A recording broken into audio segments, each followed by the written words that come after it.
tungkol ito sa isang bata, tama, no? Na pumunta sa isang adventure para hanapin ng magical island ng mga alitaptap na sabi sa kanya ng kanyang mommy. And along the way, marami siyang mamimit ng mga tao katulad nila.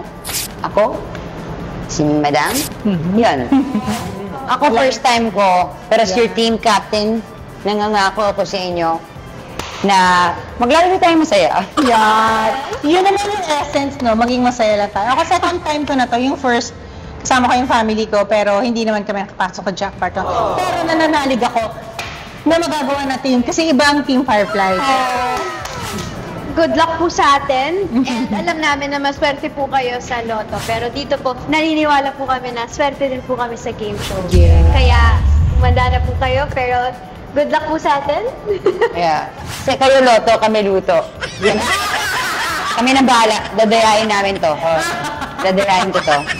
Tinanong namin ng 100 tao, sabi nila manonood sila ng Family Feud bago mag 24 oras. Ang tanong, ikaw ba manonood ka rin?